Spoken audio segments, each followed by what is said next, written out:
Drop it.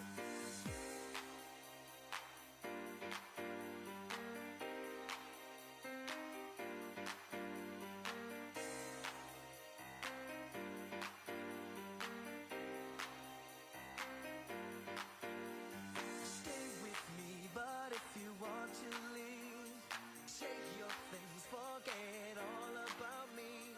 Tell me why you failed to realize that you might not ever get another try.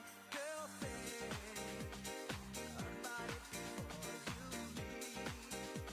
Your body's got a brand new swing. If you wanna do your own thing, I hear what you're saying. You can play that game you're playing.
Shine bright like a diamond, shine bright like a diamond, shine bright like a diamond.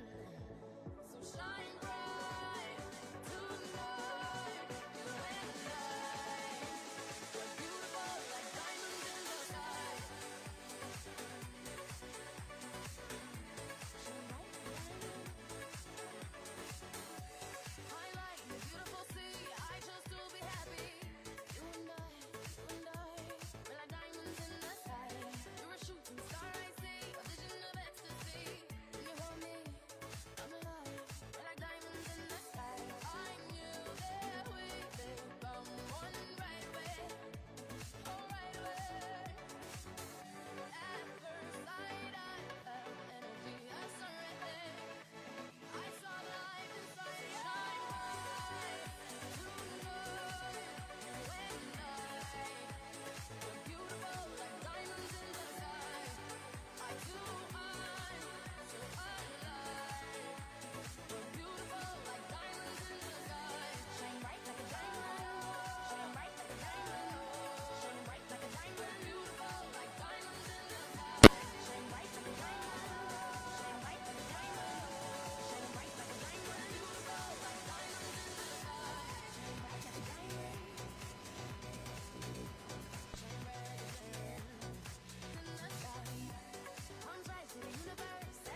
Hi, morning. I only came to have a look at the room. We'll be starting in 5 minutes. Enjoy the event. Got a nice big surprise for you. And we've got a lot of work to do in Scotland. A lot of work to do in Scotland.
Ladies and gentlemen, please welcome to the stage the chairman of Reform UK, Dr.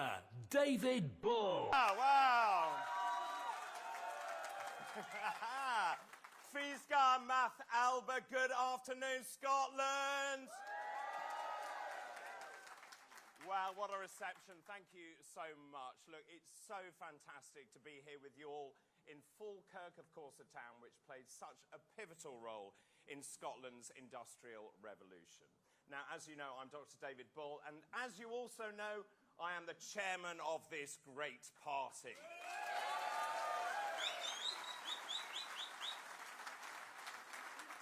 Now, I never grow tired of saying this. We, ladies and gentlemen, are the fastest growing political party in this country, and we are still the fastest growing political party ever seen in British history, and that is down to all of you, so thank you so much.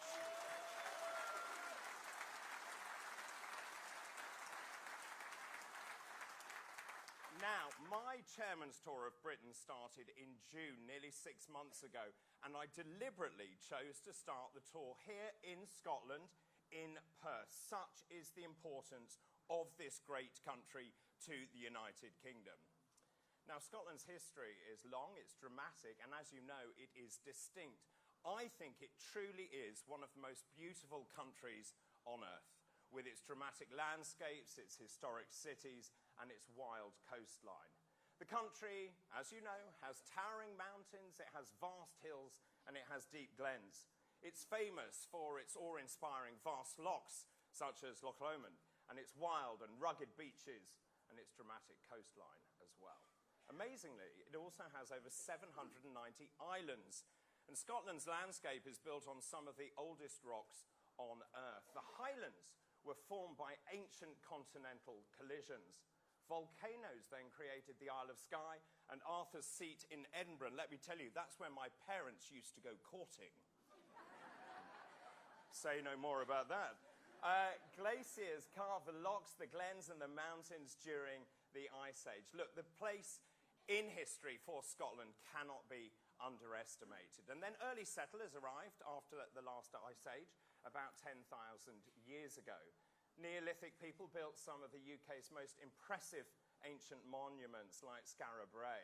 And by the Iron Age, Scotland was home to Celtic-speaking tribes, and try as they might, those pesky Romans never fully conquered Scotland. And as you know, Hadrian's Wall marked the northern limit of the Roman Empire. Now, let's turn to innovation, because Scotland has really an extraordinary record of technological innovation. It is far out of proportion to the size of this country. Many inventions that have shaped the modern world were created by Scots or developed in Scotland. Let's have a look at some of those examples, shall we?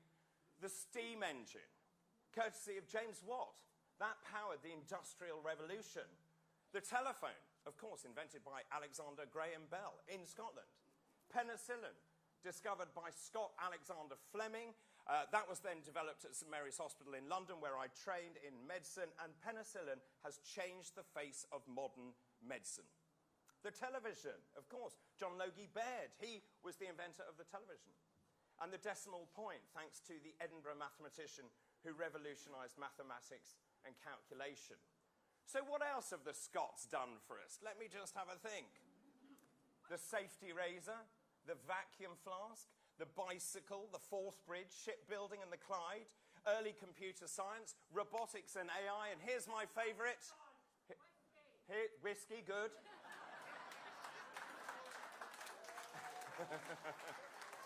This is not word bingo, let me tell you. But my favourite, of course, Dolly the sheep from Scotland as well, yes. Need I go on? Look, the point I'm trying to make is Scotland's story is one of inspiration, success and triumph. But that belies the very real problems that lie under the surface of Scotland. Now, when you look at Scotland, it should be a monumental powerhouse. Its onshore GDP was estimated to be £209 billion last year. Now, when you add in offshore oil and gas extraction, that climbs to a whopping £223 billion. And yet, despite such economic success, Scotland faces some very real social and health challenges. Scotland has the lowest life expectancy of any UK nation. Scottish people live about 2 years less than their counterparts in England and Wales. A significant proportion of people in Scotland live in poverty. Scotland has one of the highest death rates from alcohol in the United Kingdom. Alcohol, as you know, is a major contributor to chronic illnesses such as liver disease and cancers and heart disease as well.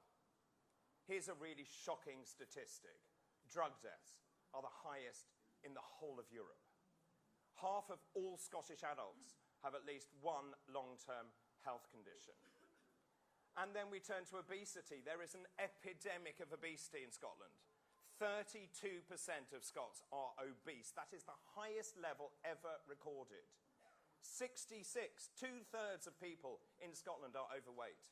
And despite the Scottish government having this goal of halving childhood obesity by 2030, the progress has been tediously slow. When you look at diet, only 11% of adults in Scotland eat 5 or more portions of fruit and veg every single day. And staggeringly, only 3% of Scottish adults eat enough fibre. As a medic, this is a ticking time bomb in terms of health outcomes. And on top of all of this, the Scottish education system is failing children. There has been a terrible decline in reading, in maths and in science across the board. 1 in 6 Scottish people is stuck on an NHS waiting list. And when you look at the benefits bill in Scotland, it will be over £2 billion in deficit by 2030. That is a terrible statistic. And the Scottish government can't even build a ferry.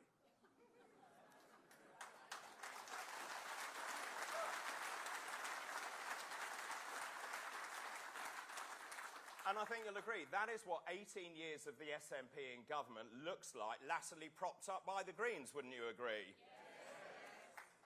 Now, when you ask the Scottish people, what is the #1 issue in the country, the answer is the cost of living and the economy. And Rachel from Accounts, has just clobbered people by delivering what I think you can only call a car crash of a budget. The budget was a total abomination. It was a naked attack on Alarm Clock Britain, those people who set their alarms every single day to get up to go to work. She attacked the strivers, the workers, the risk takers. In short, this is what her budget did. Let's just get this clear, shall we? Taxes up, net migration up, household income down. And Rachel Reeves, you were almost right. You had two choices.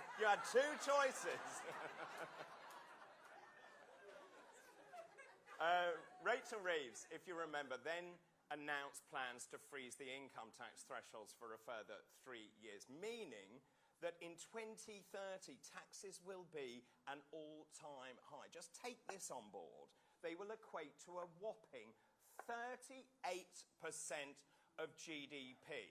And personally, I think this is an astonishing betrayal from a party. And if you remember, they promised tax would not go up for working people, didn't they? That's what they said.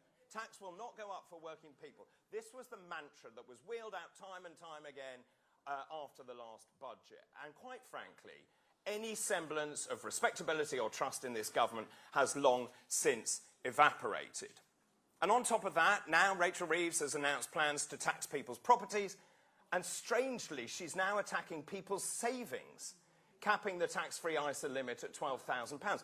Now, that is total madness, because policy is meant to encourage fiscal responsibility and saving.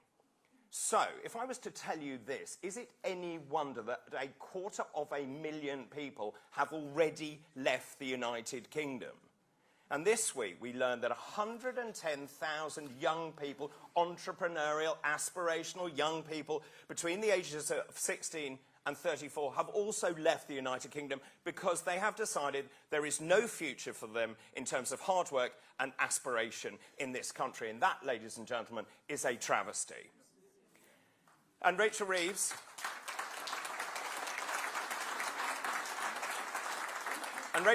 has announced pay-per-mile plans, having forced everyone into electric cars, which many people didn't want to have in the first place. And that will mean that hundreds of thousands of drivers will now have to pay for every mile they drive on Britain's roads. Now, what she doesn't seem to understand is that in rural communities, you have to drive a long way to get anywhere.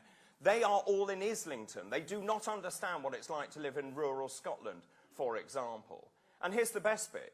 When she was questioned, how exactly is this going to work, Rachel Reeves had no clue how this was going to be implemented. No surprise there, then.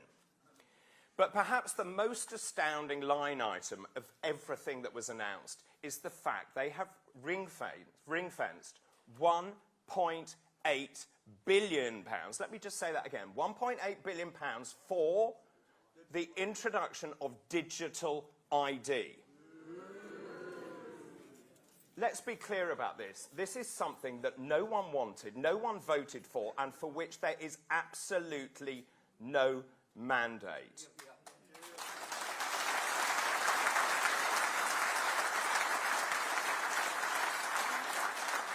You know what this is about, don't you? This is about control. We are running full tilt into a dystopian world. And then to cap it all, it now turns out, and I'm going to try and be nice about Rachel Reeves. Okay, tricky. Rachel Reeves has been less than honest. I think that's less than honest, I am being polite here, with the British public about the state of the UK finances.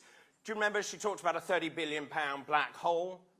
Well, there's a technical term for that. It's called a lie.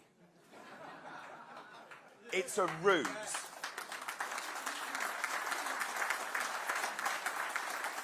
It was a ruse to prepare the ground for what Labour always does. Labour always taxes more and spends more. When you talk to Scottish people, they're also very worried about immigration. Under this failing Labour government, 38,000 migrants have arrived in Britain illegally this year alone, if not more. Since Labour came to power, that number actually rockets to over 50,000 people. They have a policy, it's called Smash the Gangs. It's not going very well, is it? So its one in, one out policy is now a complete global laughingstock. The one in, one out policy has actually turned into the hokey cokey. It's one in, one out, one back in, and so on. And the latest figures show that since Starmer's one in, one out deal was signed, 13,856 people have arrived here illegally. 13,856. So how many have gone out of the 13,586? 153. Tremendous. Brilliant. And then let's look at legal immigration, because under the Tories, the so-called Boris wave allowed 3.8 million low-skilled migrants into the United Kingdom on long-term visas. And here's the worrying bit. Nearly 1 million of them are about to get indefinite leave to remain. That means we, you, me, everyone who pays tax will be paying for these people. Half of these migrants will never work and will therefore rely on the state. 60% are low-skilled and a high percentage do not speak English. I nearly fell over this week when I read that almost 1 in 3 school children in Glasgow does not speak English as their main language. Almost 30% of pupils in these schools only speak English as an additional language. That is the highest anywhere in Scotland. And for my money, integration relies on a common language, common values, and shared principles.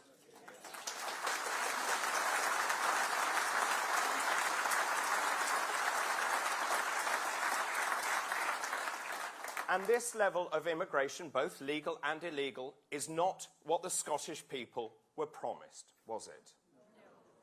So here in Scotland, thanks to the extraordinary work of our National Director, Martin Green, and of course, all our members and supporters, let me just tell you how well we are doing in Scotland. We are now polling at 20, 21, 22%. Ladies and gentlemen, that means...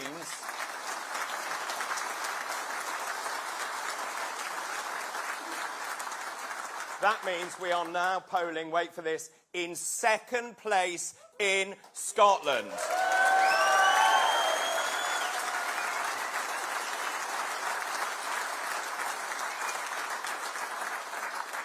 Our progress in this country has been extraordinary. We now have 19 Reform UK councillors in Scotland. That is more than in Wales. We have 1 Reform UK member of the Scottish Parliament in Graeme Simpson. And we now have, wait for this, over 12,000 members in Scotland. That number has more than quadrupled in 1 year.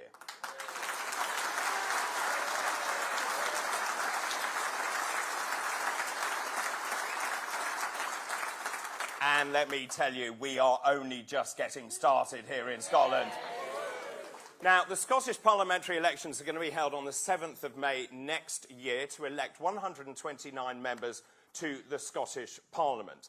It will be the 7th general election since the devolved Parliament was established in 1999.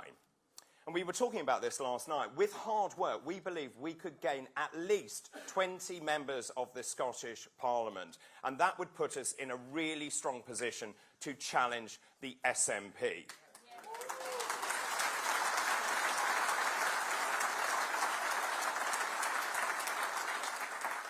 But, ladies and gentlemen, we cannot afford to be complacent. We have to fight for the Scottish people, for Scotland, and for the Union. And this, ladies and gentlemen, is the moment when we have to come together, we have to work together, we have to campaign together, and between us, we will fight for a new Scotland.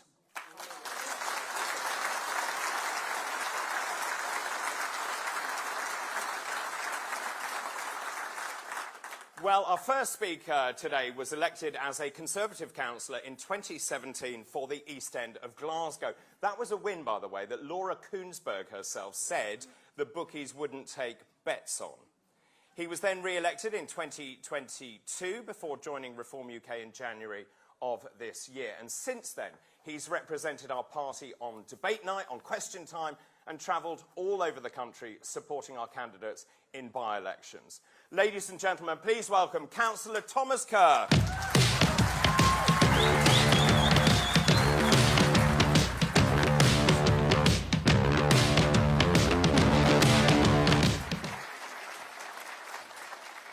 Thank you very much, David, for that very kind introduction. Friends, what a turnout.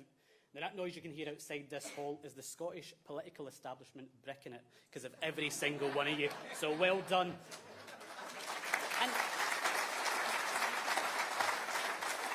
And look, do you blame them? Just look at the journey that our party has been on. Now, when I first joined Reform 8 months ago, I joined a movement that was on the rise, but we weren't quite there. We had fewer members than the Scottish Tories. We were polling around 10%, and I became our 5th elected member in Scotland.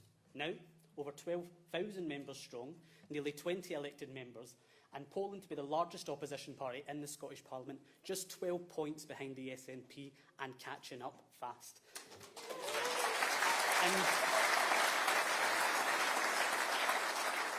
And that is down to every single one of you inside this hall. You reformers are the beating heart of a historic movement, and I'm honoured to stand alongside you as we take our country back. Now, friends, I first got involved in politics when I was 14 years old, and I've spent my entire adult working life fighting for the people of the East End of Glasgow, because I truly believe in the potential of this country and its people. That's always been the basis of my politics, fighting for the people who have been left behind and forgotten, the communities that I'm proud to call my home.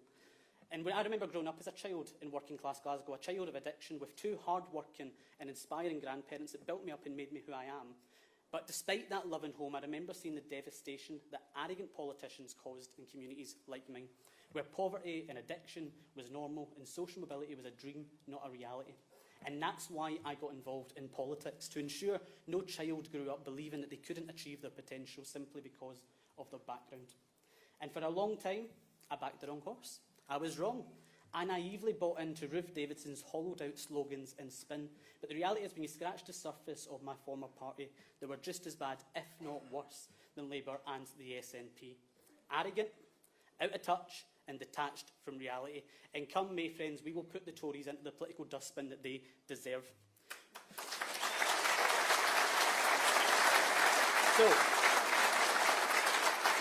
So, I had a choice to make at the start of this year. Do I leave politics or focus my attention and my support onto a new party? And the rest, as they say, is history. So why did I join Reform? Simply because of the man that we are all here to see today, Britain's next Prime Minister, Nigel Farage.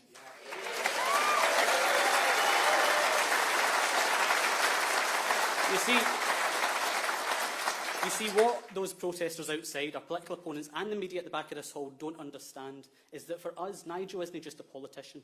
He's the embodiment of the vision that we have for our once great country. For more than 2 decades, he's warned about the breakdown of our country due to mass illegal migration, the collapse of industry like a few miles up the road in Grangemouth, and the economic decline that is happening to our country thanks to higher taxes that strangle investment and killing jobs.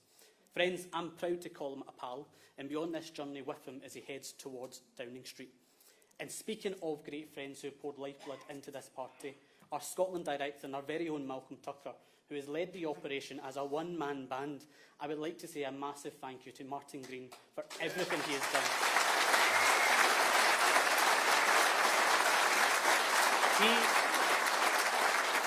He has built this party from strength to strength in Scotland, and Martin, on behalf of everybody here, thank you for that. Now, I remember speaking to a supporter of ours in Hamilton, where she explained to me that this party provided her with hope. Hope for a future and our children's future. Hope for safety, secure borders, smart immigration and proper investment. Hope that this once prosperous and world-leading country could start showing up for itself again. And hope is exactly what joining this party has brought to me. Because the strength of this country doesn't come from buildings, budgets or statements. It comes from people. It comes from every single one of you in this room and outside there. And for too long we have been the silent majority. But now it's our time for us to be outspoken and bring our vision to the people of Scotland. Take my home city of Glasgow. Under these chancellors, I've watched it go from a once bustling and vibrant city of opportunity to a shell of what it once was. We've all heard the slogan, people make Glasgow. And as wonderful as our people are, they shouldn't have to do it on their own. Here's a question for you. Did you know that Glaswegians are over 40% more likely to face homelessness than anywhere else in Scotland? Now, that's scandalous. And it can't be right that we have Scottish citizens on the streets of our largest city struggling to feed their families during a cost of living crisis, yet continuing to welcome more people with open arms. But that is exactly what SNP and Labour politicians want. Under their watch, my city has become the asylum capital of Britain. And with John Swinney and the SNP, there is no signs of that slowing down. We have over 92% of Scotland's entire asylum seeker population in Glasgow alone, welcome more than anywhere else across Britain outside of London. And just this week, an FOI revealed by the Times showed that almost 20 refugees came to Glasgow per week in the past year. The majority of them were young, fighting age, single males with no known nationality. Another report has showed that 1 in 3 children in Glasgow have English as an additional language. Now that creates barriers, it costs us a lot of money, and it further damages social cohesion. Yet John Swinney and Anna Sarwar dare talk about a housing crisis and welcoming more. Friends, these two chancellors are more alike than you might think. They both sing for the same hymn sheet. They want to raise your tax, they want to shut down Scottish industry, and they want to bring in more migrants. Heck, they don't even know what a woman is.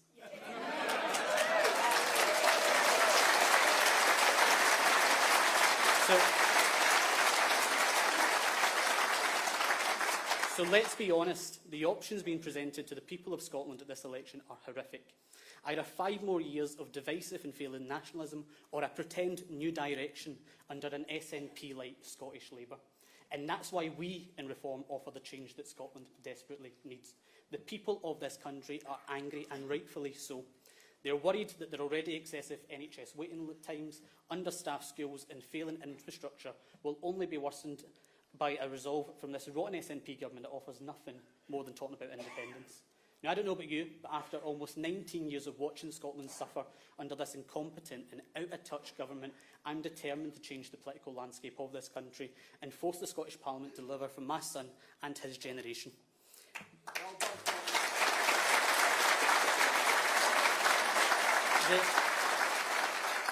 The next 5 months will be tough, but united together with one cause and conviction, I can guarantee you it will be worth it. Because no longer will we allow the Scottish Parliament to be a vessel for SNP ideology, backed up by weak and distracted opposition. Friends, after almost 19 years of the SNP, 14 years of the Tories, and this past horrific year of Starmer's Labour, this country is crying out for competent, motivated and forward-thinking grown-ups to finally take the reins, and that is our job.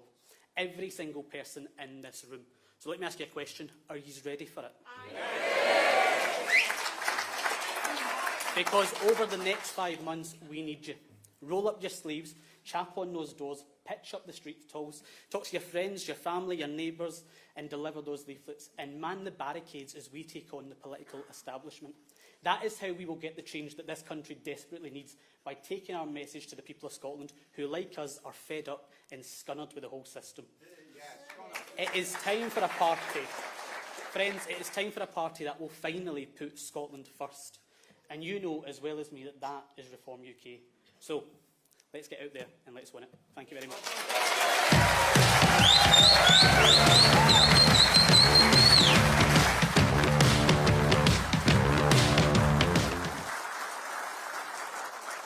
Fantastic stuff. Thank you very much indeed. Well, our next speaker was born and bred in Fife. She is the daughter of the late John McDougall, the former Fife politician, leader of Fife Council, MP for Glen Ross and Central Fife. Now, she was elected as a Labour councillor representing Burnt Island, Kinghorn, Western Kirkcaldy and Ochtertool. She left the Labour Party to become independent for 14 months and then made the pragmatic decision to join Reform UK in August this year, making her the first Reform councillor in Fife. Ladies and gentlemen, please welcome Councillor Julie McDougall.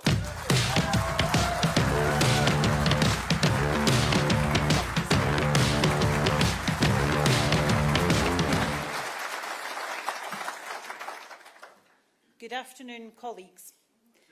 If you had told me that I would be speaking here today in front of all of you, with our great leader, Nigel Farage, our next Prime Minister, I would have never believed you. But here I am. And what a journey it's been. But this is only just the beginning of our very exciting journey together. I'm asked regularly, why did I get involved in politics? And I simply reply, we are all involved in politics. However, it was the death of my late father in 2008 which led me to this path. He always said, if you want to change something in life, don't just moan about it, do something about it. And that is what we are all doing here today.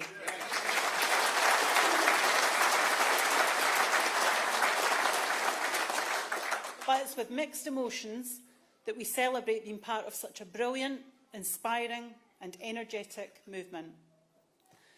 So whilst we celebrate being here and the great strides that Reform are making, I just want to take a moment to commemorate. Burnt Island Shipyard, 1972. Kinghorn Bottle Works, 1982. A.H. Mackintosh, 1984. Seafield Colliery, 1986. Burnt Island Aluminium, 2002. Bifab, Burnt Island, 2017. Peter Gregg & Co, the last linen works in Kirkcaldy, 2021. And so it almost inevitably continues. And right here on our doorstep, we have Grangemouth Refinery 2024. And now, November 2025, the announcement of Mossmorn Fife's ethylene plant with its 400 workers can be added to this list. And this closure is due to high energy costs, irresponsible economic and environmental policy choices.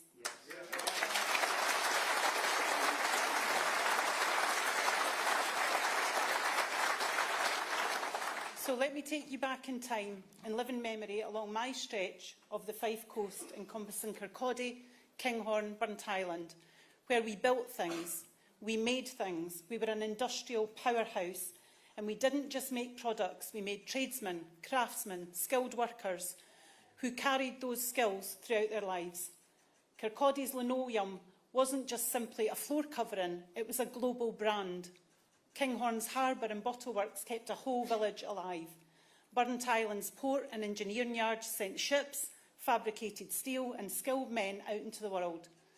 And of course the story doesn't just stop at the shoreline, just inland. Places like Kelty and Cowdenbeath were built on coal. Not just an industry, but a way of life for generations. The pits and the mines shaped everything, from the families to the streets, to the clubs to the institutes, and quite simply, the rhythm of the day was the beat of mining's drum. As the daughter of someone who worked in industry, I know and understand firsthand what it's like to grow up in a working class family and where hard work was the heart of family life. Dad worked at Longannet, Rosyth, Methil, and during these times there was such pride and work and family life, and this was during what we now refer to as alarm clock Britain. We are proud of our history in Fife, and when industry was the backbone of our communities, and it was more than simply employment, it was pride and identity. It was the lifeblood of our towns, built on the dignity of work. Generations went down the mines, and skills that they learned, they were carried every bit as specialised and hard-won as those trades near the coast.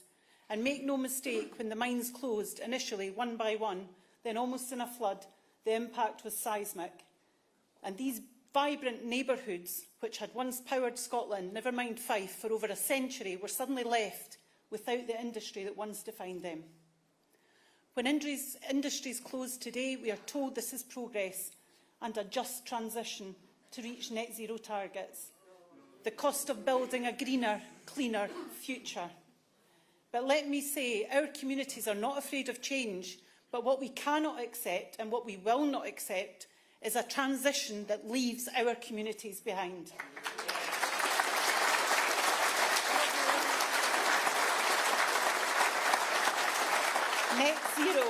Net zero is crippling our economy.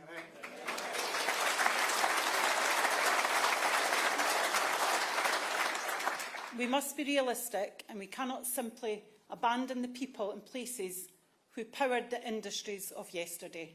Our workers are not obsolete, our towns are not disposable, our children deserve not just clean air and green landscapes, but opportunity, real opportunity with good jobs and skills, and a future that is rooted here, not somewhere else.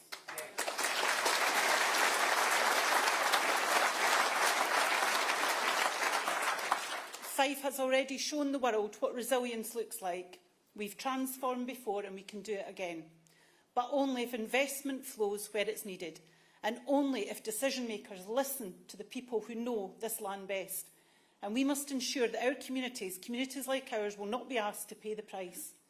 Yes, we grieve the loss of industry, but grief is not the end of the story. It can also be a spark, and a spark that ignites determination and demands action, and a spark that fuels belief that Fife and Scotland can lead again.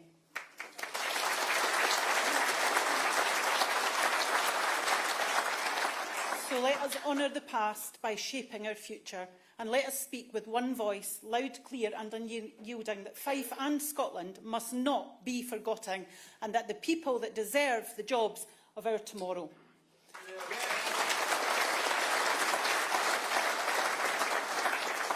For the sake of our families, our history and the generations still to come, we will keep fighting, and together, we will build a future worthy of Fife and Scotland.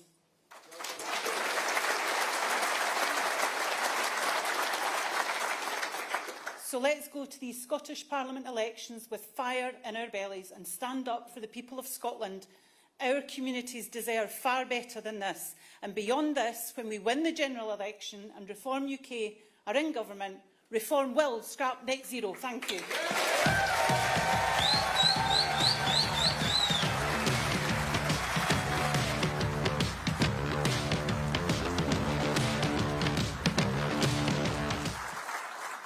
Now, I mentioned at the beginning of today's event how important Scotland is to the family of Reform UK. And so, therefore, I am delighted to announce today that we are taking a very important step in enshrining Reform UK's Scottish identity.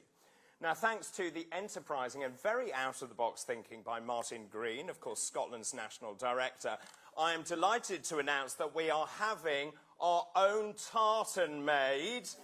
Whoa, yes. So we can then produce scarves and hats and kilts and so on for our members north of the border. Now, details of how and what you can order will follow soon. And personally, I can't wait to address our next Scottish meeting in full Scottish dress.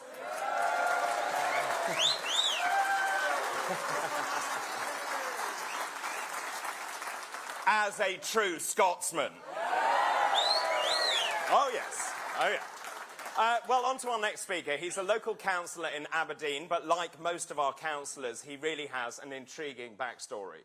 He has a professional background as an engineer with a degree in chemical engineering and worked offshore before segueing into finance, becoming a chartered accountant specialising in the economic analysis of oil and gas projects in the North Sea. He holds an MBA and an MSc in energy transition. He played a lot of rugby as a young man and even has a few Scotland under-21 rugby caps. He also loves football, and for his sins, apparently he's an Aberdeen FC fan. Yeah. But you can forgive that. Ladies and gentlemen, please welcome Cllr Duncan Massie.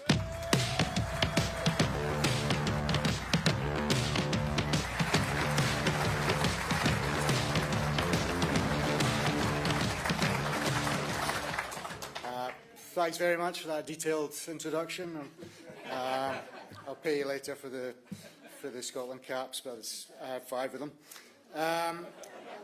So I've been asked to talk today about the oil and gas industry and also energy in general. I'm going to start with oil and gas. Obviously, it's a big issue for me personally, but also for the whole of the northeast of Scotland and right across the country. You know, as we can see from the closure of Musmoran, Grangemouth and Lindsay Oil Refinery. The industry also got really let badly down in last week's budget, a disastrous budget, as we've talked about already. So where is our oil industry now? You know, frankly, it feels like we have the deliberate destruction of our oil and gas industry by the legacy parties of Labour, SNP and Tories through bad policy. We now have a continuing 78% so-called windfall tax, despite the Treasury agreeing that there were no windfall conditions at all. We still have Miliband and the SNP's ban on exploration and presumption against new oil and gas, despite a little bit of tinkering to allow some tiebacks. And we still have large, ready-to-go projects like Rosebank and Jackdaw caught up in net zero regulation limbo. We also have a very unhelpful regulator called the NSTA, that's the North Sea Transition Authority, and as the name suggests, are now more focused on the so-called transition rather than the oil industry. The original regulator was called the Oil Gas Authority, and its focus was maximum economic recovery. It was called MER UK, and that's what we need to get back to, maximum economic recovery.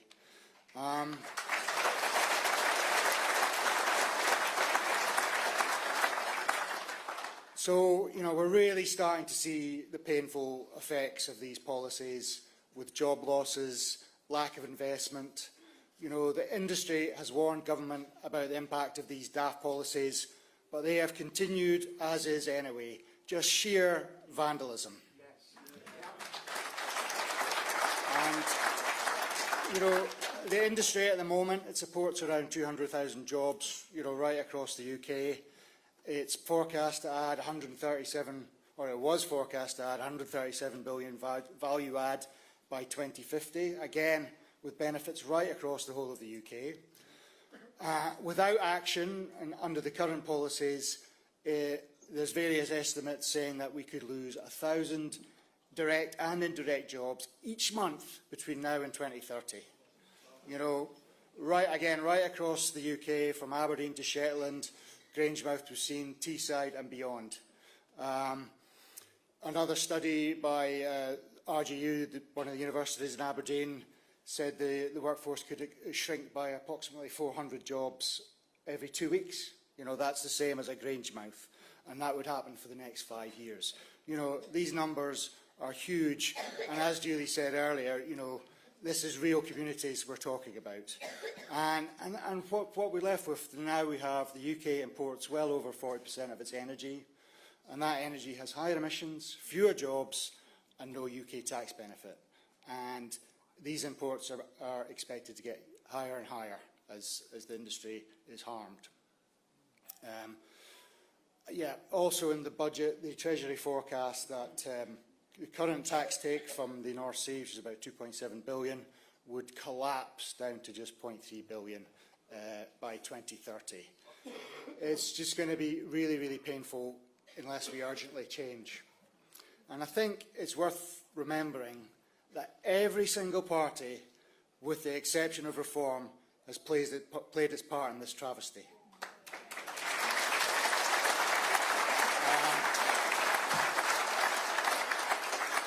The Tories introduced full net zero and all the regulation around it. They introduced the new regulator, and they introduced the windfall tax. Labour and the SNP both supported the windfall tax, and of course the SNP were the first to call for the presumption against new oil and gas. Swiftly followed obviously by Labour, who under Miliband have of course enacted it. And don't get me started on the Greens and the Lib Dems. I think, and what is the driver of all these daft policies? Well, it's net zero, as Julie touched on before, or as Richard Tice would say, net stupid zero. Yes.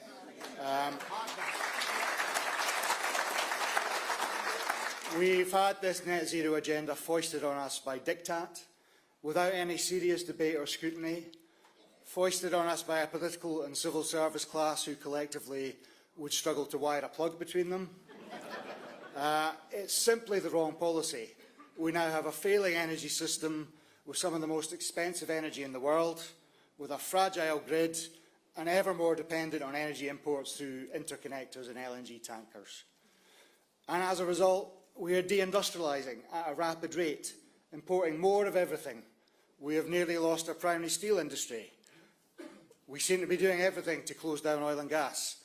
We have seen the impact at Grangemouth, Musmoran, Lindsay Refinery, and we can see that right across the board, our chemical, pharmaceutical, ceramic industries have all been hammered. We seem hell-bent on closing our car industry amidst petty regulations and EVs. And really now, all manufacturing in this country is put at a huge disadvantage due to high energy costs and petty regulations.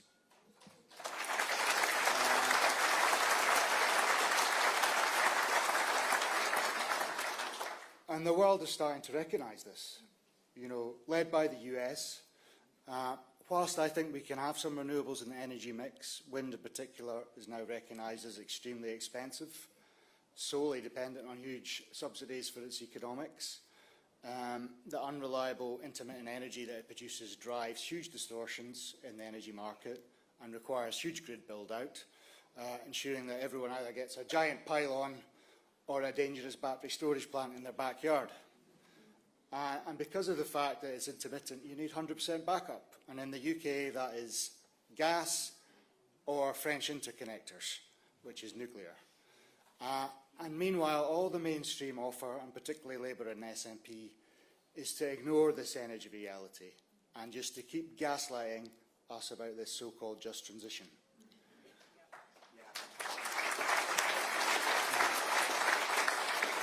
The reality is that any renewable activity is mainly dependent on subsidy, driven by distant utility firms and investment firms, you know, with typically some construction jobs when something is built, but most of the supply chain coming from coal-powered China.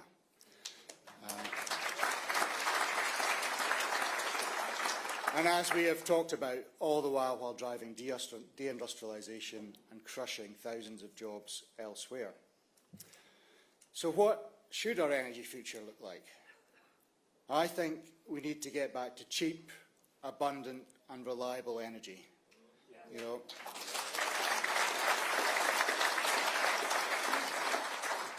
Britain and Scotland were the first energy superpowers through our use of coal. And to be a prosperous and successful country, we need to achieve this energy abundance again. We need to rebuild industry, rebuild manufacturing and be competitive again. We need energy to enable new industries like AI and data centres. And of course, we need this energy so that people can heat their homes and have more money in their pockets. So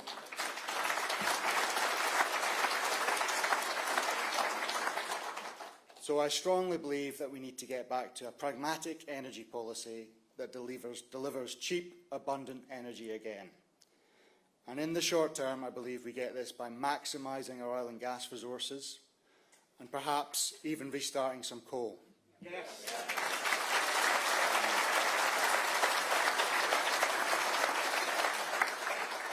In particular, the North Sea oil and gas industry has a vital and great future if we get our policies right. That means moving away from the SNP's presumption against new drilling, fixing our tax regime by removing the windfall tax, and fixing our regulator and changing net stupid zero laws to ensure that these large projects can move forward.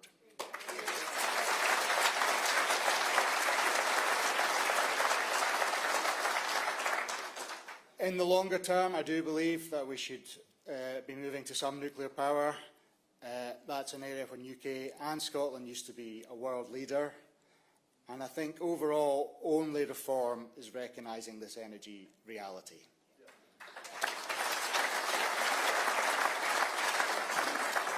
I think only reform has always supported our oil and gas industry and will continue to do so. And only reform has the guts and the intent to take on the green blob and the net zero grifters.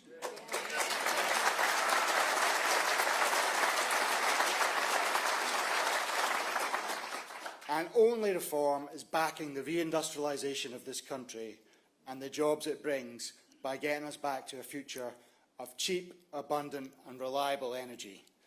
We need reform.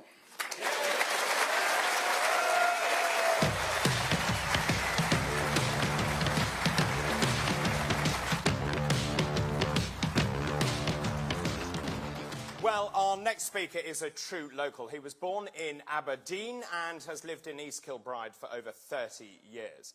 Before he entered politics, he was a journalist for over 30 years, holding roles at the Scottish Sun and the Daily Record.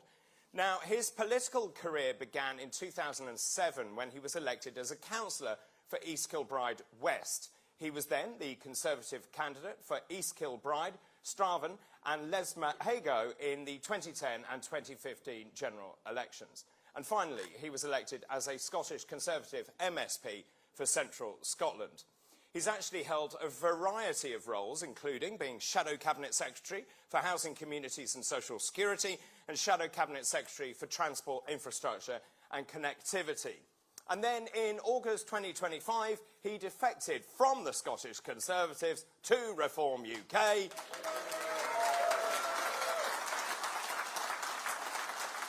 Becoming, ladies and gentlemen, the party's sole MSP at the moment in the Scottish Parliament. Now, at the time, he cited dissatisfaction with the Scottish Conservatives and policies, stating it was a wrench to leave the party he joined at the age of 15. But now he is leading on policy for reform in Scotland. Ladies and gentlemen, please welcome Graeme Simpson MSP.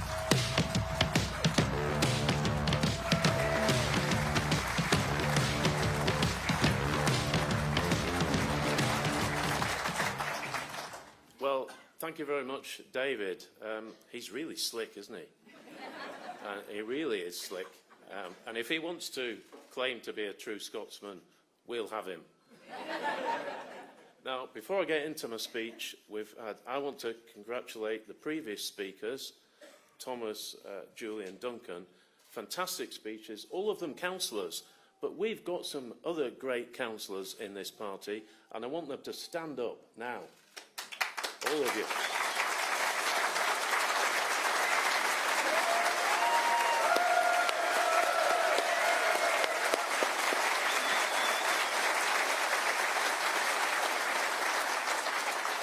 Fantastic, and there's going to be many, many more of them.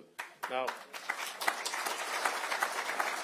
when I joined Reform just a few months ago, I offered to buy Nigel a pint. And the offer still stands. I also said that we needed to be the party to end SNP rule. And if we do that,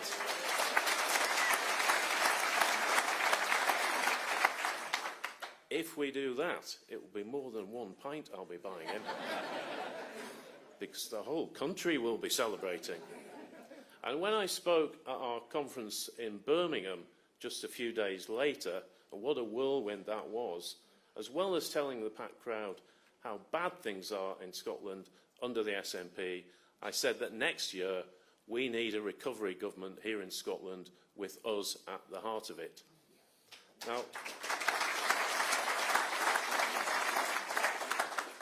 anyone going into politics should be doing it for one reason only, and that is to improve people's lives. It must be about public service.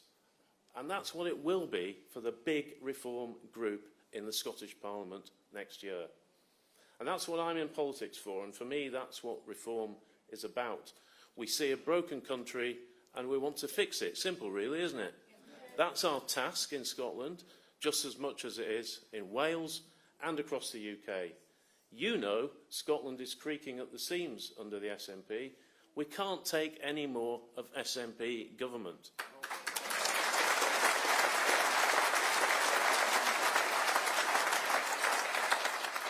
We have a housing crisis, we have an infrastructure crisis, we have a health crisis, we're falling behind in education, but we have mini embassies when foreign affairs is nothing to do with the Scottish Government, and we have globe-trotting ministers who like to rack up the air miles while forgetting about the mess at home, while all the while agitating for independence.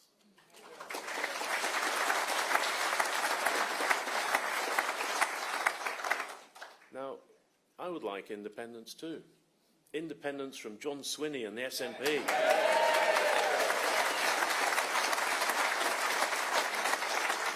And when we go into the elections next year, it should be with the hope of getting into government. Let's be ambitious. So it's only right that we should tell people what we would do if we get there. Well, repairing the mess of 19 years of SNP government will not be done overnight, but we must have the ambition to set things right as fast as we can. Health is people's #1 concern. Just this week, the Auditor General published yet another damning report on the state of the NHS here. Last year, 7 health boards had to be bailed out because they didn't have enough money. And here are a couple of quotes from the report. #1, NHS Scotland is still struggling to provide healthcare in a timely way. Most waiting time standards are not being met. Astonishing, isn't it? And next, commitments to eliminate long waits have been made again, but it remains unclear whether they can be achieved. Worrying, isn't it? We need a health plan for the health service. Now, we can't grow as a country with tired infrastructure, so a reform government would commit to dualling the A9 and A96, ideally within the next Parliament.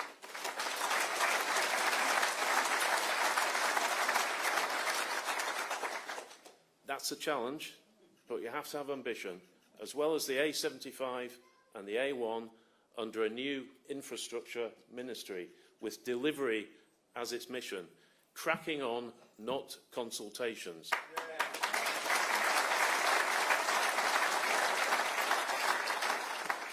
And we'd set out a 20-year ferry replacement programme. One a year for 20 years. And look at the model where the state runs everything. We would create joined-up public transport systems with simple, low fares and use technology that's existed for years to make sure people can access it easily and across modes. And we'd cut the number of non-departmental public bodies in Scotland. 132 at the last count.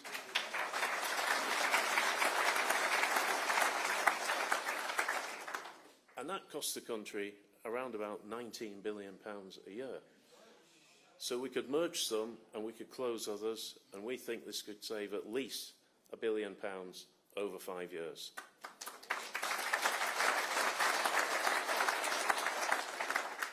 We also can't grow as a country unless we equip our young people with the skills the country needs. That could equally apply to older workers, such as those at Grangemouth, just down the road, or Musmoran, which Julie talked about, made redundant thanks to ruinous government policies. And yet, the local college in both those cases, Forth Valley, which is just down the road from here, which could help to train the workers of the future, is facing having to close a campus. It's unbelievable. Across the country, our colleges are facing a mountain of debt. Now, John Swinney said he might talk to me about the Scottish budget. Then he said he wouldn't. Then Kate Forbes said they would. It's hard to keep up with all those U-turns. But if they do want to talk to me, and I don't think they will, but if they do, then I'll be demanding a better deal for colleges to stop any colleges closing and no tax rises.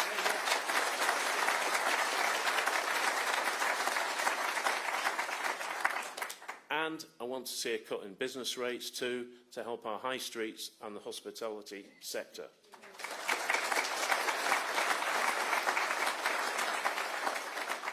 One of my other great passions is housing, and it pains me to see Scotland in the grip of a housing emergency. None of the other parties takes it seriously. We've got here through decades of failure. There's been a failure to plan, a failure to build, and a failure to treat housing as the economic backbone of our nation. Housing is not just about bricks and mortar. It's about opportunity, stability, and prosperity. When housing fails, everything else begins to fail. Our economy, our health, and the trust people put in government. So we need bold, systemic reform, not tinkering at the edges, not another glossy strategy that no one reads, gathering dust, just real action.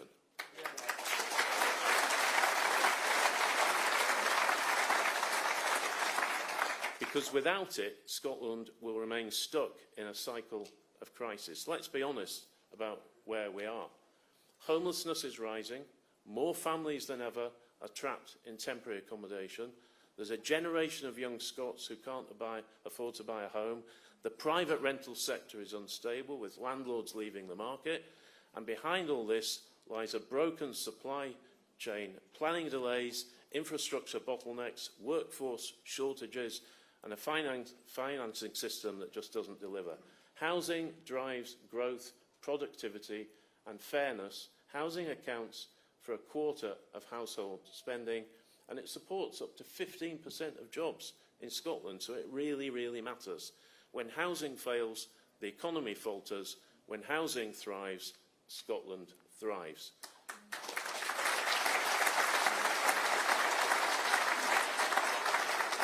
So, if we want a stronger economy, we've got to start with housing. So that housing will be at the heart of Reform's agenda for Scotland. We've built at scale in the past, and we must do so again. So what does reform look like? Well, first, honesty. We have to admit that decades of underfunding and weak regulation have left us here. Pretending otherwise helps no one. Second, integration. Housing must be treated as central to economic policy, not an afterthought. Every department, every budget line must recognise housing as a driver of prosperity. Third, whole government action. This is not just for housing ministers, it's for finance, transport, education and health, because housing touches everything. So here are the priorities. Increase supply, reform planning, invest in infrastructure and cut red tape. Modern methods of construction, embrace innovation to deliver homes faster and greener. Affordable housing and mid-market rental. Key workers should not be priced out of the communities they serve.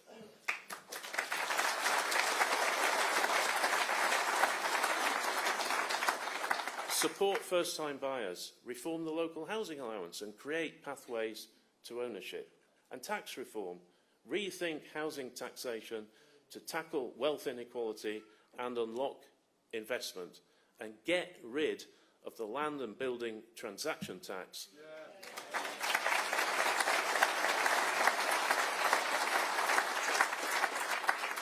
If it's from south of the border, that's stamp duty. Empower housing associations, scale them up as major delivery partners. And governance reform, create regional housing authorities and supply councils to drive delivery. This isn't just about ideology, it's about practicality, it's about doing what works. I hope none of you has ever been homeless. Too many people are, and we must end that. We must scale up housing first. It works. I've seen it for myself in Finland, and it means embedding a public health approach. It means recognising that behind every statistic is a person who deserves dignity and stability.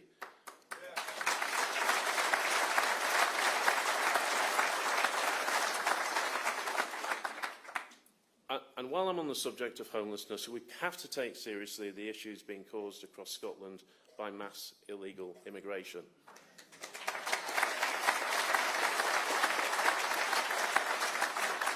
The UK's immigration capital, Glasgow, can't go on the way it is, so we must change the lax laws that draw people here and put locals first. Yes. Yes.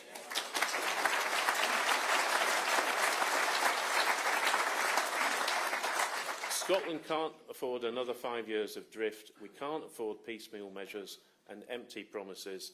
Housing reform is not optional, it's essential. If we act boldly, housing can become the cornerstone of Scotland's future prosperity. We can't fail. Reform will build a new, more prosperous, fairer Scotland where everyone wins. We'll end the drift and division of the SNP. And this says Scotland needs reform. To me, Scotland is reform, and reform is Scotland. Together, we can do this.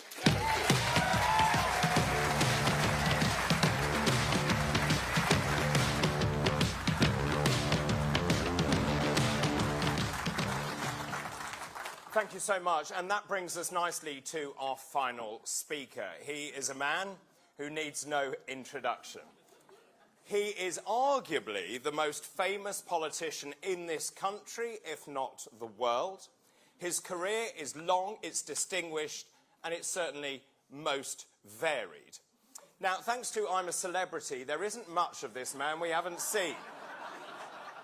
His bottom has gained him a whole legion of new young supporters, and this year he was voted most influential politician in Britain at the Spectator Awards. YouGov now cites him as the most popular politician in the country, but ladies and gentlemen, soon he will make history when he becomes the next British Prime Minister.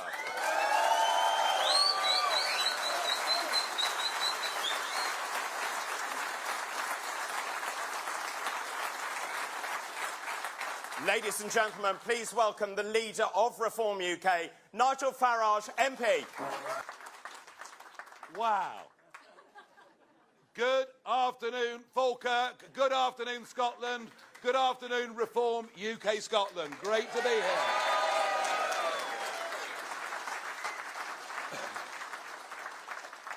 I mean, that reception was remarkable.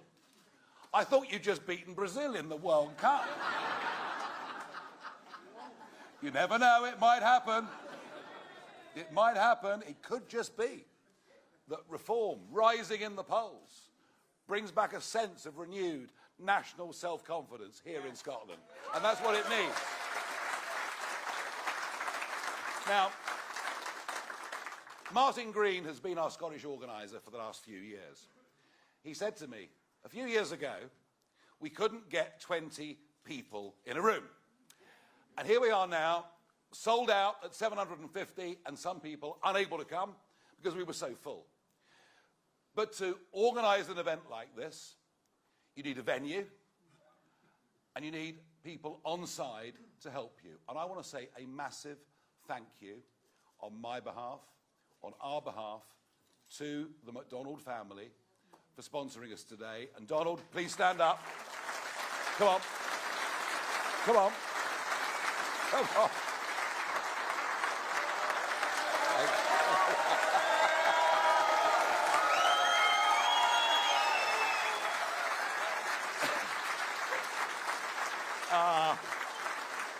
I've embarrassed him now, but I didn't mean to. I really mean thank you. It's a fantastic venue. And you know what? He hasn't charged us a penny for being here. Another round of applause.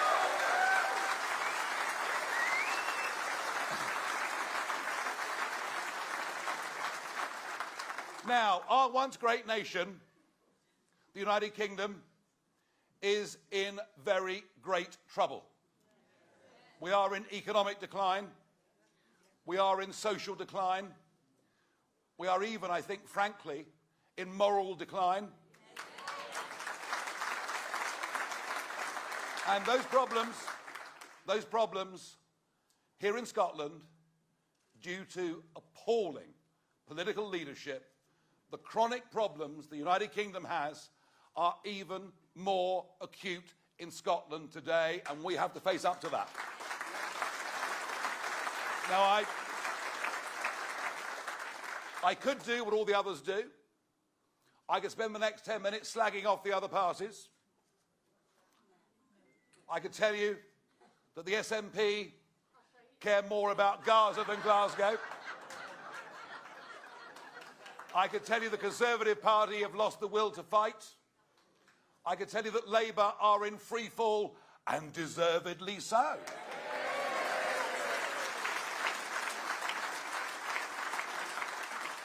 But I don't need to do that.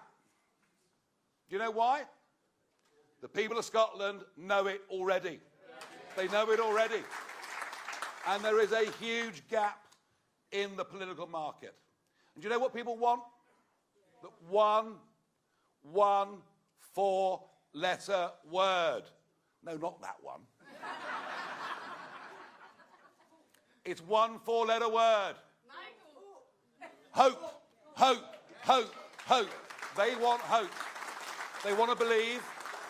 They want to believe they can vote for people who've got the courage to face up to the existing problems and the ability as human beings with real-world experience across a wide range of sectors to actually turn things around.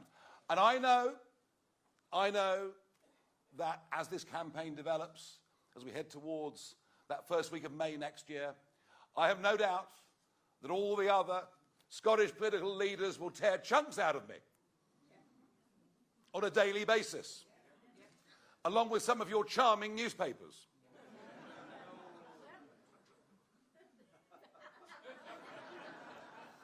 Do you know something? I'm not going to return the compliment. We know the failures that have happened here. We know that since devolution, Scotland has got poorer, weaker, crime is worse. I'm not here to play a political game of Punch and Judy with the others. We're going to ignore them. We're going to do our own thing. We're going to go out and sell to the Scottish people a manifesto based on hope, based on making people's lives better. We are the positive party of change and of hope.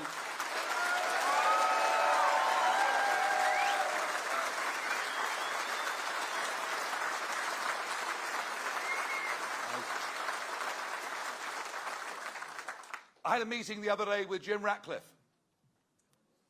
One of the few days he wasn't at Manchester United. And we talked about Grangemouth, Scotland's last major and biggest manufacturing base. Grangemouth's going to close. And Jim is going to invest £3 billion of money in America. Not because he wants to, but because national and Scottish government policies have now given us the highest industrial energy prices in the whole of the world. And you can't make ships, you can't make steel, you can't make chemicals, you can't refine, you can't make cement, you can't do any of these things if you have the highest industrial energy price in the world. But this argument, and it's one that Richard Tyson and I have been making for years, it's been difficult. You see, politicians today don't believe in God, have no concept of the Judeo-Christian roots upon which the entirety of our civilization has been built.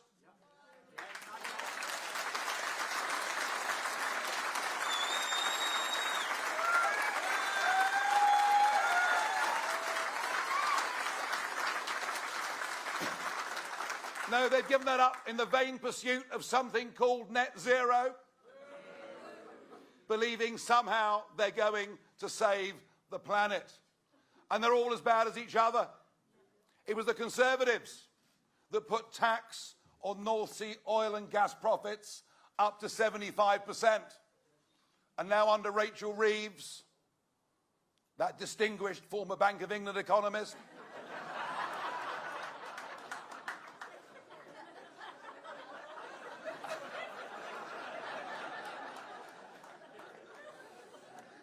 no wonder she was crying in the House of Commons. I mean, and Reeves has put it up to 78%. Oil and gas exploration is a risky game. Many of the drill wells won't work. You'll lose 100%. But if you make money and you're paying away nearly 80%, why would you bother? We are destroying the North Sea. We are destroying Aberdeen, and not just oil and gas exploration, but all the engineering, all the global leading expertise that has grown up in Aberdeen for half a century. And into the bargain, as we build more and more windmills, I've got a friend of mine, by the way, who's got a Scottish mum, and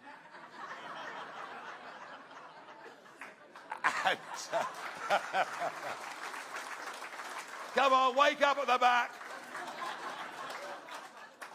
He, of course, loathes them, but we've gone down this route of wind energy. We give Scottish landowners £250,000 a year, £300,000 a year to put windmills on their land. And who pays the bill? You. You. Over the last 20 years, by basically paying an extra 20% on your electricity bills to support this madness. I've never seen a programme that has transferred so much money from poor people to rich people. It's madness. It has led to the deindustrialisation of Scotland. It is madness. And we'll fight to change all of that. I don't want Grangemouth to close. I don't want Jim Ratcliffe to invest $3 billion in America. I want him to invest it here in Scotland and to provide well-paid jobs.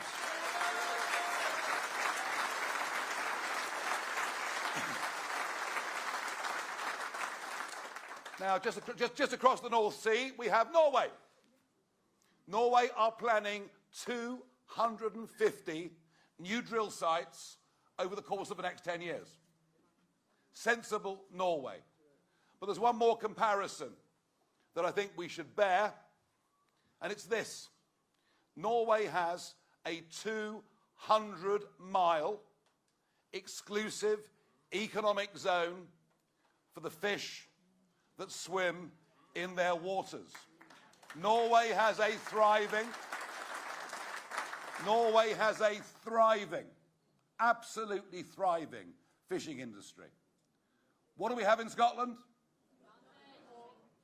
12 miles, but really only control to 6. And no British government, no Scottish government actually has the guts to stand up and say, if Norway can do it, if Iceland can do it, if the Faroe Islands can do it, it's about time Scotland did it as well.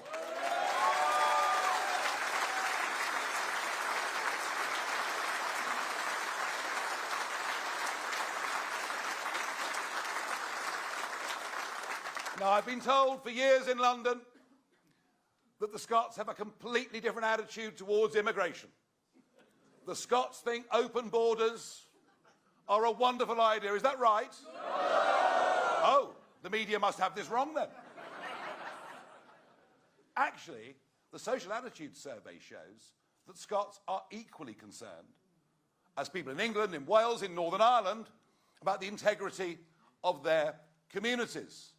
And that doesn't for one moment mean we don't welcome people coming in and bringing some diversity.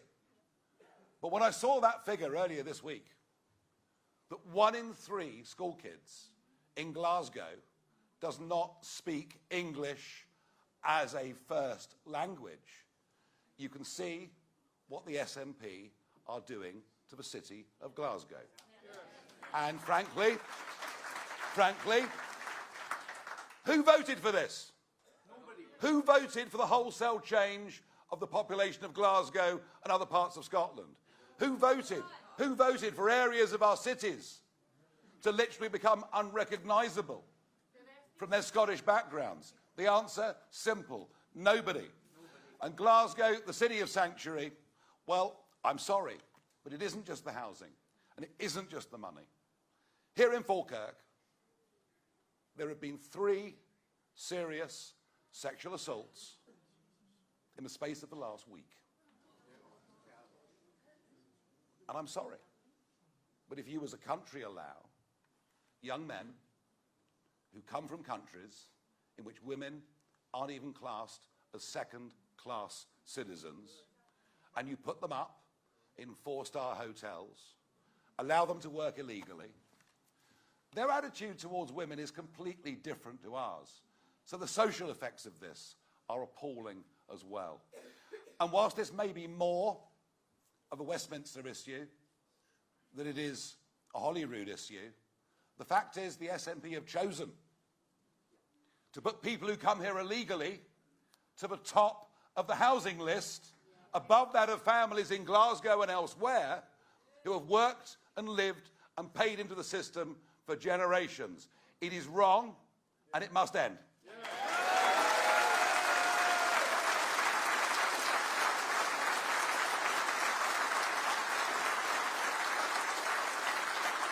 Now, there is so much more to say, but I am not the main attraction today. We've got a speaker far more important than me about to come on the stage. Somebody who I think will have a transformative effect on our party here in Scotland. I love pulling rabbits out of the hat. I love surprising everybody. We agreed this about a month ago, but it hasn't leaked to the media. How do you keep a secret? Don't tell anybody.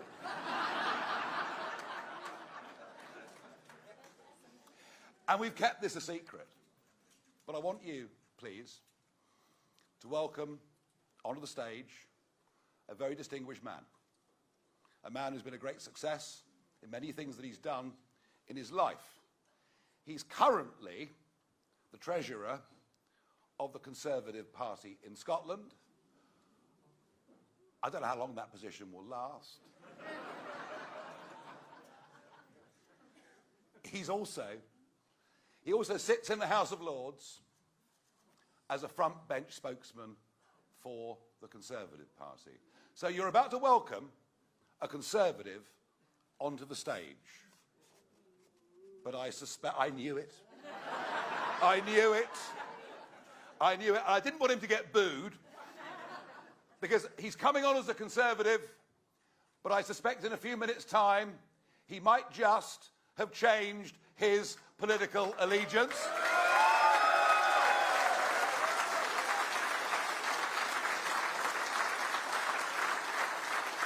So can you please welcome to the stage a man who is about to do a very brave, a very decent and principled thing. Lord Malcolm Offford, please come to the stage.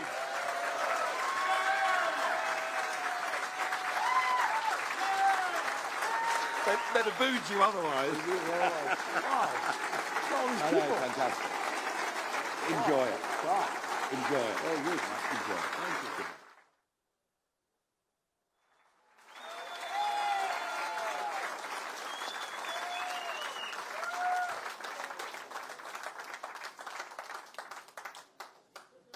Wow. Hello, Reform Scotland. Well done, Malcolm. So I'm Malcolm from Greenock. And I'm delighted to be here in Grangemouth. Now, for those of our English friends in the room, the Lonely Planet Guide used to say about Greenock, it's not quite the end of the world, but you can see it from there. I always thought that was unfair. But I'm here today in Grangemouth with Nigel, and Nigel insisted that I be here to tell you guys first, to make this announcement to you first. As I say, it's not leaked. Quite incredible that that has been the case. I have to say, every day I would check, every morning I check my phone to see what was coming. But look, today I can announce that I am resigning from the Conservative Party.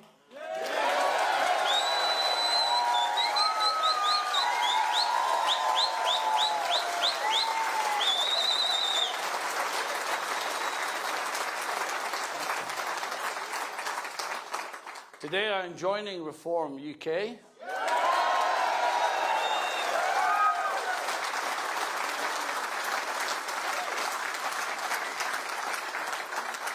And today I announce my intention to stand for reform in the Holyrood election in May next year.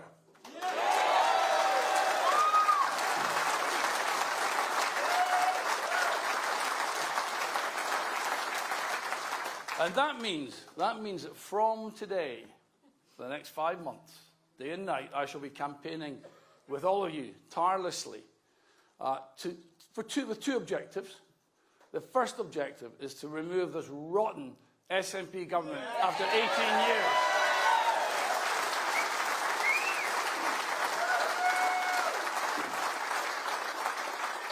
And the second is to present a positive vision for Scotland inside the UK, to restore Scotland to being a prosperous, proud, healthy and happy country.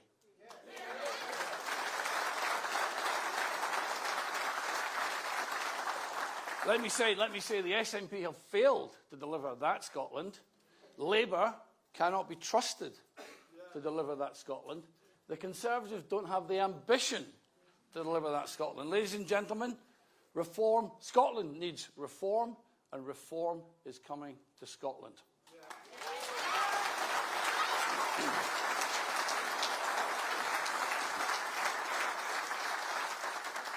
So for some of you wondering who is this guy up on this lectern, a little bit of background on me. So my name is Malcolm Ian Offford, but I sit in the House of Lords with a rather fancy name called Lord Offford of Garville.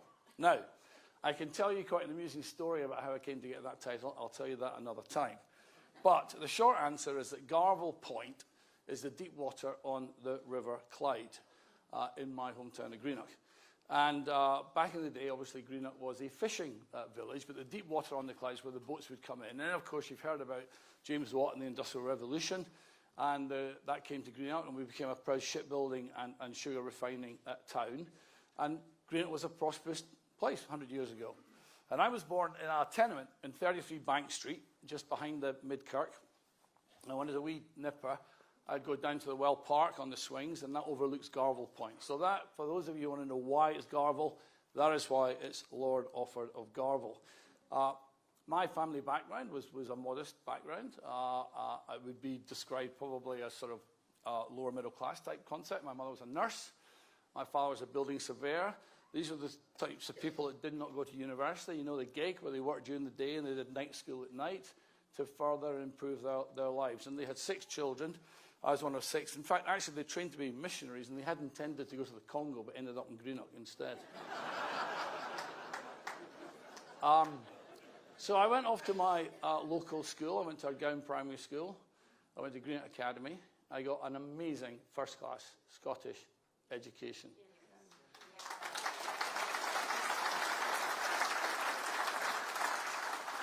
And I remember my headmaster saying to me, right, you've got 2 choices. You either go to Glasgow University or Edinburgh University, and you've got to be either a doctor, lawyer, or an accountant.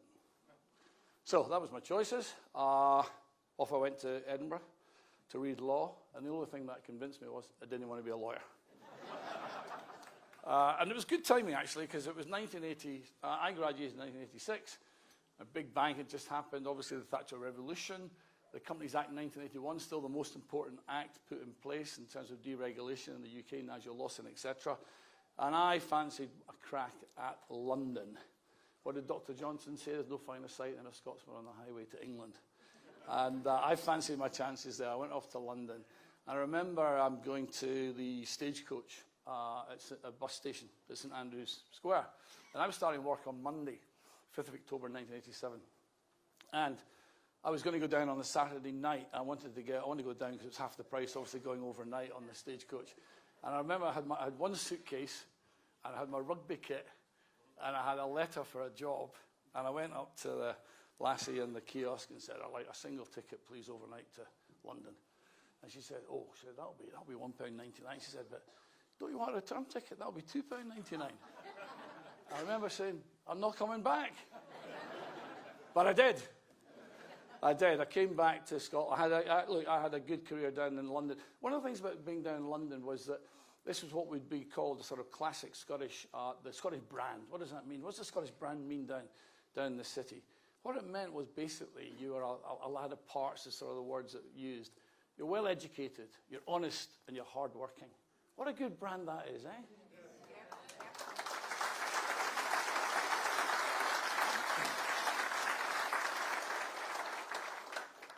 So, that took me a long way, but I came back up here in 2014 after 25 years. And of course, then that's when I got politically motivated because we had the first indie ref. 3.6 million people voted in that referendum. Political scientists around the world study that referendum. 85% turnout, the highest turnout of any election except in Australia where it's compulsory to vote. And it was decisive, wasn't it? 2 million people voted to stay in the UK and 1.6 million people voted to leave. And that was for a generation, wasn't it? So that was done. And then I found myself in 2020, and Nicola's got a plan to have another referendum. And at this point, I found myself throwing things at the telly.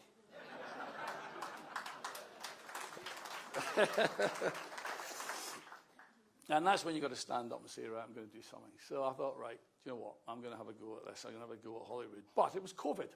And couldn't get out to meet anybody, couldn't get out to leaflet with anybody, couldn't campaign. So it was a bit of a waste of time. So I sat myself down and wrote myself a letter, as you do. And I wrote a wee pamphlet saying, why should Scotland remain inside the UK? And it turned out to be 7 essays, and it got picked up by The Spectator, and it got picked up by CPS, etc., etc. And I got a phone call from Alistair Jack, who was then Secretary of State for Scotland, and he said, Mark, I've been following what you're doing. Would you like to come in and help me in the Scotland office? And that came out the blue. And I said, well, what's the job? And he said, we've got to take on the Nats. And I said, okay, I'm up for that. I'll come and join you.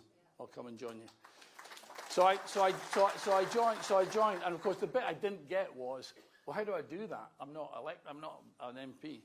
And he sort of laughed at me down the phone and said, do you not know? I said, no. He said, we're going to put you in the House of Lords.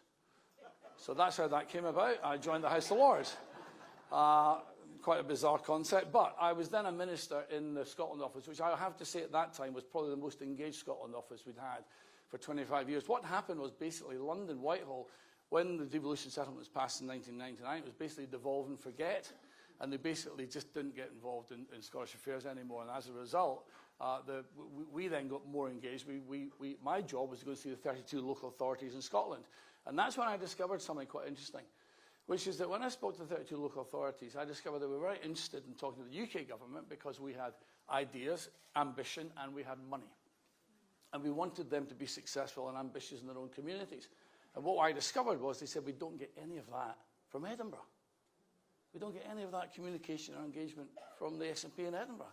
I was thinking, this devolution, they call for more power back all the time from London to Edinburgh. When it gets to Edinburgh, it seems to get hoarded. It doesn't seem to get pushed down to local authorities. I remember, lots more stories I can tell you another time, but perhaps the highlight was when I was up in Inverness at the Highland Authority, and they had trouble. Remember the Corran ferry broke down? And if you're going across, to Strontian, it's only 10 minutes on the ferry, but if not, it's an hour and a half drive, right? And they wanted a bit of help. And I was talking to the leader of the council, who was an SNP man. And the highlight of my little moment was to say, OK, I can help you with some money, but in return, you've got to put a Union flag on the ferry.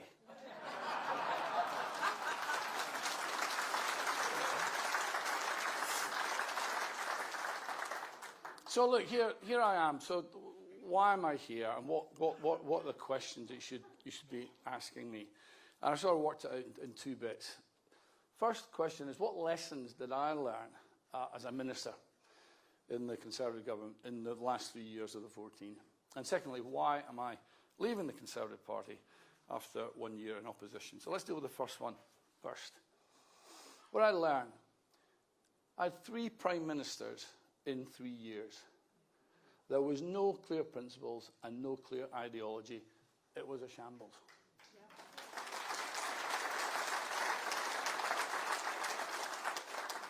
We had career politicians opportunistically working out what they wanted for themselves. They would talk about this concept called legacy, right? My legacy. Isn't legacy something that's given to you, bequeathed on you, years later by historians? It's not something you create for yourself. What a selfish concept. And so we have weather-vane politicians blowing in the wind. Poor old Boris didn't know whether to leave or remain. Poor Liz, she didn't know whether to cut taxes or do a massive big state spending on paying everyone's electricity bills. So she did it both on the same day. And poor old Rishi didn't know whether to eat out or ban smoking. And then in the meantime, as I interacted with the various secretaries of states and departments, I saw ministers not in control of their brief and not in control of the departments. I saw civil servants dictating matters. Now, there were some exceptions to that, and I think actually there were some really well-run departments by good ministers. Michael Gove ran a tight ship at education and levelling up. Alistair Jack certainly ran a very strong Scotland office. And even Kemi Lashley in DBT was doing really well with the trade deals post-Brexit. But interacting with people from the Treasury, the Home Office, DEFRA, DESNES, DWP, I found politicians who were more interested in their own career moves than actually dictating what policy should be in their department. And this is a great lesson and opportunity for reform. Number one, do you think you know what Nigel Farage stands for? Yes. Has he changed his mind over 20 years? No. So do you think, therefore, that he'll give clear direction to the country? Yes. And second of all, Danny Cougar's got a big job. Danny Cougar's got a big job to basically get a cadre of very talented people in who will be new ministers to understand that ministers, advisors can advise, but ministers decide. Yeah. And ministers should be in charge.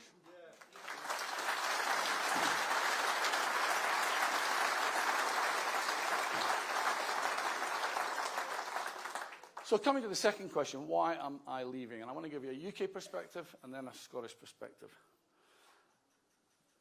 When we moved into opposition, I thought I've done 3 years in the government, 2 years in Scotland office, and 1 year as export minister. I did an April Fool's, actually, on the 1st of April, where I put a clip out saying that I'd managed to persuade the Prime Minister that I could change my name to the McEwan's Minister for Exports. And I got told to take it down. Anyway, so I thought that was it, that was done. And then Kemi asked me to come and do a job for her. She said, I want you to look at energy. The Conservative Party have got themselves in a bad place in energy. I said, why are you putting me into that? She said, because you're a business guy, and you'll look at it with a clear view, and you don't have any baggage on the issue. So I did. I looked at it. And of course, when one begins to do that, you peel back the onion. And I have to tell you, folks, I was pretty shocked and horrified by what I found. And perhaps that was the start of my journey to reform. That we have now got energy prices 7 times more expensive than China, 4 times more expensive than the USA, and we've done this to ourselves. That we import 70% of our gas from Norway, from fields that are over the fence from the ones that we're shutting down.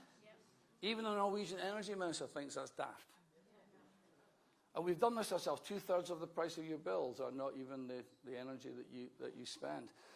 And look at what's happened for us, for Scots particularly. I mean, here we are, obviously here in Grangemouth, just around the corner there. I mean, you mentioned Jim Ratcliffe and the Ineos cracker. I went to see the Ineos, and obviously there's a refinery, and there's also the cracker next door, the ethylene cracker. There's 40 of those in Europe. The one in Grangemouth is the 2nd most efficient in Europe, but it can't make a profit in the UK. If you picked it up and dropped it into Texas, it'd make a profit of 150 million a year. That's a lot of jobs and a lot of livelihoods. But the cost of energy and carbon tax, self-inflicted, mean that that is in jeopardy. We've got Alexander Dennis just down the road, where we've got the Scottish Government virtue signalling on green policy, giving out taxpayers' money to buy buses made in China, using slave wages, whereas our companies have, quite rightly, paid a living wage. The hypocrisy of this is extraordinary. Of course, in the North Sea, we've talked about 1,000 jobs a week. So I was sort of thinking to myself, you know what, this is bad. Perhaps this is an aberration. Except you then begin to peel the onion on the other areas of public life. Immigration. Oops, that looks a bit out of control. 2.6 million people coming through on the 5-year Boris wave. Did that happen under the Conservative government? What about our economy? Taxation at the highest level has been since the Second World War. Borrowing at the highest level since the Second World War. And welfare. Seems like this is a country now where you're better off not working than working.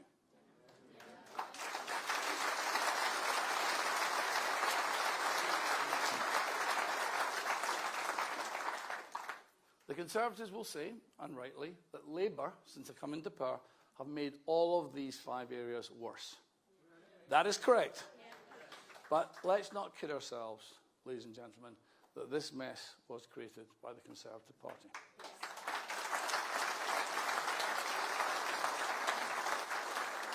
And the question the British public are being asked is, would you trust the people who made the mess to clean up the mess? And are the British public fed up with this monopolitics? Yes. And therefore, are the British people ready for reform? Yes. And giving a Scottish perspective, I mean, I've got a little bit of a confession to make here because, to be honest with you, I'm not that concerned with UK politics because I think that Nigel's going to sort that out. But I am concerned with Scottish politics. Very concerned about what happens in Scotland. And that's why I'm leaving the Scottish Conservative Party, because the Scottish Conservative Party, I believe, have given up on Scotland. And, ladies and gentlemen, I can't do that. And let me explain. So during the last year, during 2025, I did involve myself much more in Holyrood as I could during the last 12 months, having previously just been in London for 3 years. And in fact, actually, I supported Russell Finlay to be the leader and raised money for his campaign. But what I found, quite candidly, is a party which is regional, not national, parochial, not political, timid, not ambitious. A party with a vision of how to govern Scotland with a right-of-centre agenda. And I have to say, I try to help. Having seen the devolution up close and seen how the Scottish National Party have failed to implement devolution when I was in the Scotland office, I do firmly believe that within the devolution settlement we can make Scotland the most prosperous part of the UK. But you need to have a vision and want to do it. You need policies to do that. And I went off on a slight tangent on my own. I got involved with the Centre for Policy Studies, who you know, as you know, over the last 50 years, I've produced probably the most centre-right policies for UK parties, mostly the Conservatives. And we did a pamphlet, and we called it Wealthy Nation, Healthy Nation. And we got some contributors in the world of health and education particularly, looked at the economy to find out what it is that's gone wrong in Scotland. And in that was some ideas about some policy.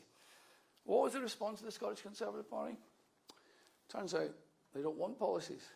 Turns out they're not interested in having policies. Turns out they've got one policy, say no to independence. But what I learned is that there's actually a codependent relationship now between the Scottish Conservative Party and the Scottish National Party. It suits them both to obsess with independence, while Scotland, in the meantime, gets badly governed. And I believe the Scottish people deserve more than this. Ladies and gentlemen, I say it again, Scotland needs reform, and reform is coming to Scotland. Yes.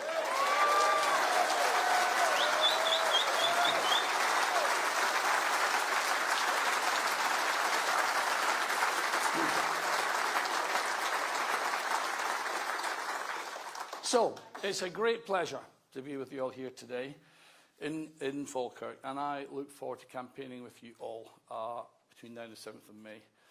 Ladies and gentlemen, let's run a positive campaign in Scotland, full of hope, full of ambition and reform.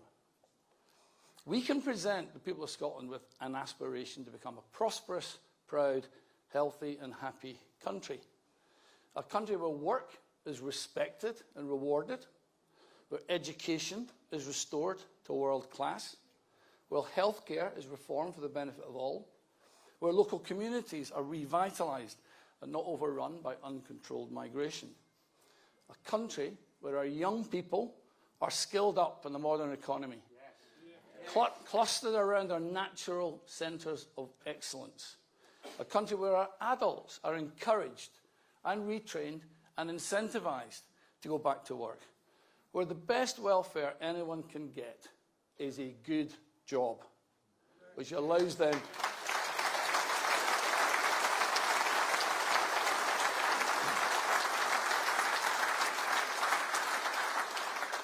the best welfare anyone can have is a good job, which allows them to build a good home.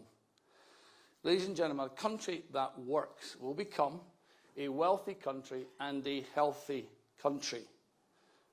Ladies and gentlemen, you've heard from various speakers about our heritage of Scots. We invented them on a world with our innovation, our science, our technology, but most of all, our hard work. Isn't it time now to reclaim our inheritance? So let me conclude just with some personal remarks. You know, as Danny Kruger reflected when he joined Reform, it's not easy to say goodbye to former colleagues, some of whom have become good friends. For me, these two former colleagues are Alistair Jack and Kemi Badenoch, and I've not been able to forewarn them on this announcement because obviously this has been embargoed for obvious reasons. To Alistair and Kemi, I say, it's not personal, but I need to put country before party.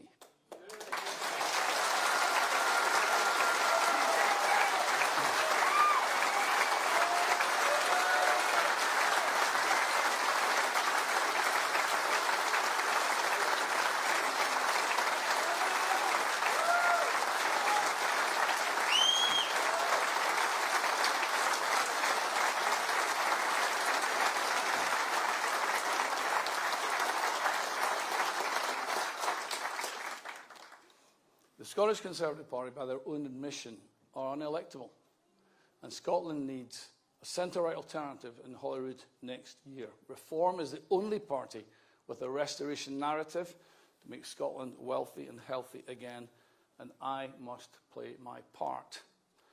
Therefore, well, to make amends, but more as a point of principle, I must now give up my place in the House of Lords, resign from the front bench, and return my peerage whence it came. This will allow me to campaign for reform in the Holyrood election, as good old Malcolm offered. And in so doing, I take great comfort from the bard. A prince can mack a belted knight, a marquess, duke, and all that. The rank is but the guinea's stamp. A man's a man for all that. Thank you.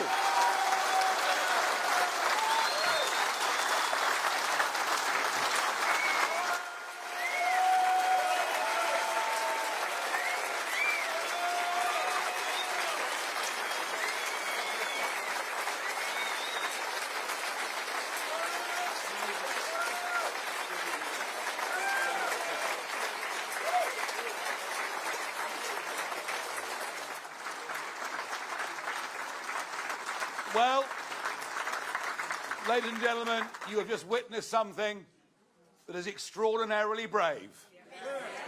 Extraordinarily brave. I mean, the House of Lords is the best old people's home in the whole of the country. And he's giving all that up. He's giving the title up. He's giving the cushy number up to join us, to come on the streets and campaign and fight for us. And I think today is a big day. It's a big day for Reform Scotland. I'll be back here repeatedly between now and next May. I'll be going all over Scotland. I'll be campaigning not just with Malcolm, but with the other candidates. And by the way, if any of you want to stand, it's not too late, although there isn't very long. And we aim next May to do something truly remarkable in those Scottish Parliament elections. And I know from the atmosphere in this room today, from the growth of the party in Scotland, from the quality, the calibre of people that are joining us, that we can and we will do something remarkable. But today, it's Malcolm's day. Welcome to the party.